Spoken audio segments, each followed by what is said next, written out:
आम भविष्यतर मूलदुआ हेउछि शिक्षा किंतु कौन हेबो जेतेबेले सेही मूलदुआ ही दुर्बल होइजिबो। आज आमे ओडिशार गोटिए बहुत बड़ आउ गंभीर समस्या विषय कथा हेबा पिलामानंक पाठपढ़ा अधारु छाड़ीदेबा। तेबे आसंतु एही समस्यार गभीरता को बुझिबा आउ जानिबा एहार समाधान कौन होई पारे। स्क्रीन ने आपण गोटिए संख्या देखुथिबे 27.3%। एटा खाली गोटे संख्या नुहे, एहा पछरे ओडिशार हजार हजार पिलांक भविष्यतर कहानी लुचि रहिछि। किंतु प्रकृतरे एही संख्यार अर्थ कौन, चलंतु एहाको टिके भलो भाबरे बुझिबा।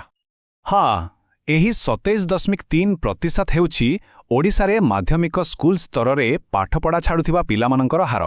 आउ जहा सबुटु अधिका चिंतार कथा ताहा हेउछि आम राज्यर एही हार पूरा देशर हाराहारी ठारू 2 गुणरू भी बेसी।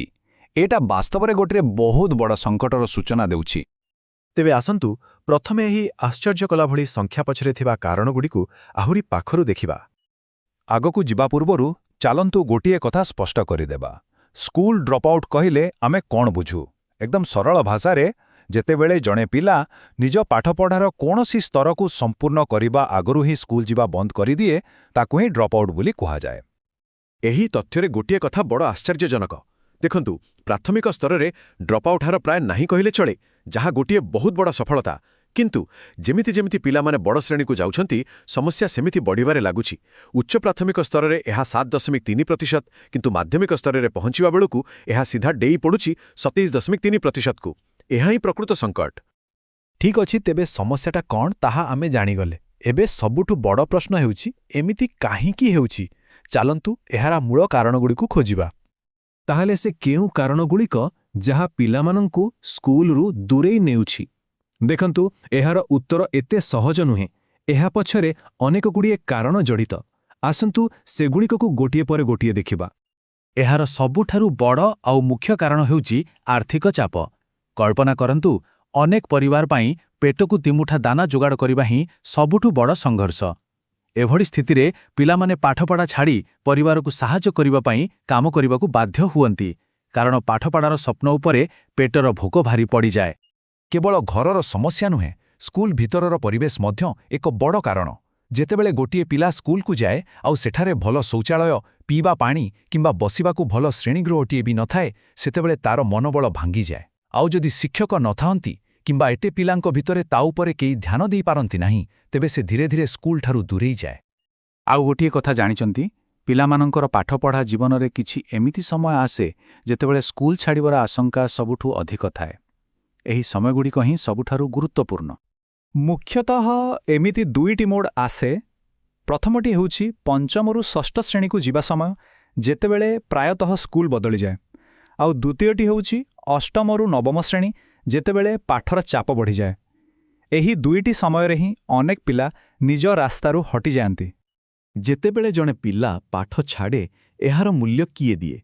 खाली सही पिलाटे नुहे, बरं आम पूरा समाज को एहार मूल्य देवाकू पड़े। चलंतु देखिबा एहार प्रभाव केते दूरकू जाए। जणे व्यक्ति पाई एहार अर्थ हेउछि कम चाकरीर सुजोग आउ जीवन सारा कम रोजगार। आउ समाज पाई एहार अर्थ हेउछि कुशली लोकंक अभाव, जहा आम अर्थनीति को दुर्बल करि दिए। एमती भावरे गोटिए दारिद्र्यर चक्र तैयारी हुए, जहा पीढ़ी परे पीढ़ी चली थाए।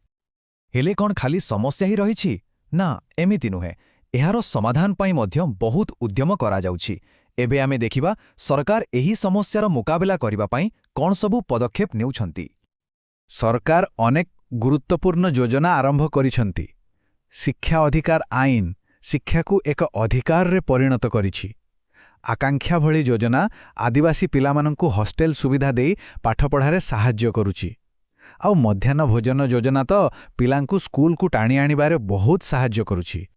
आउ सबुठो भल खबर हेउछि जे एही सबु उद्यमर फल मध्य मिलुछि। एहा केवल कागजपत्ररे सीमित होई रहि नाही, वास्तवरे परिवर्तन आणुछि। टिके एही संख्या उपरे नजर पकांतु।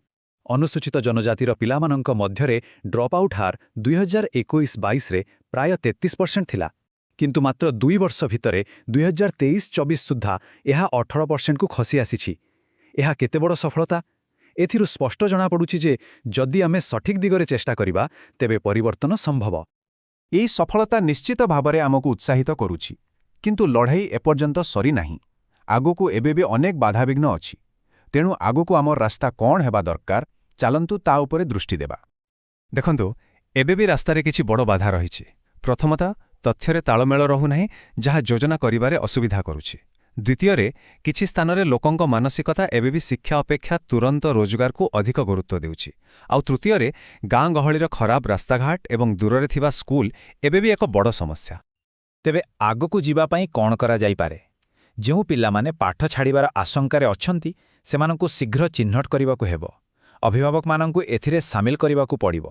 ଆର୍ଥିକ ସହାୟତା ବଢ଼ାଇବାକୁ ପଡ଼ିବ ଏବଂ ଗାଁ ଗହଳିରେ ଶିକ୍ଷାର ମାନକୁ ଉନ୍ନତ କରିବାକୁ ହେବ। ଆଉ ସଠିକ୍ ତଥ୍ୟ ସଂଗ୍ରହ କରିବା ମଧ୍ୟ ବହୁତ ଜରୁରୀ। ଶେଷରେ ଗୋଟିଏ ବଡ଼ ପ୍ରଶ୍ନ ମନକୁ ଆସୁଛି। ସରକାରୀ ନୀତି ପିଲାମାନଙ୍କ ପାଇଁ ସ୍କୁଲର ଦରଜା ତ ଖୋଲିପାରୁଛି, କିନ୍ତୁ ସେମାନଙ୍କୁ ଶିକ୍ଷା ସରିବା ପର୍ଯ୍ୟନ୍ତ ସେହି ସ୍କୁଲ ଭିତରେ ଧରି ରଖିବା ପାଇଁ ଆମକୁ ଆଉ କ'ଣ କରିବାକୁ ହେବ? ଏହା ଉପରେ ଆମ ସମସ୍ତଙ୍କୁ ଚିନ୍ତା କରିବାକୁ ପଡ଼ିବ।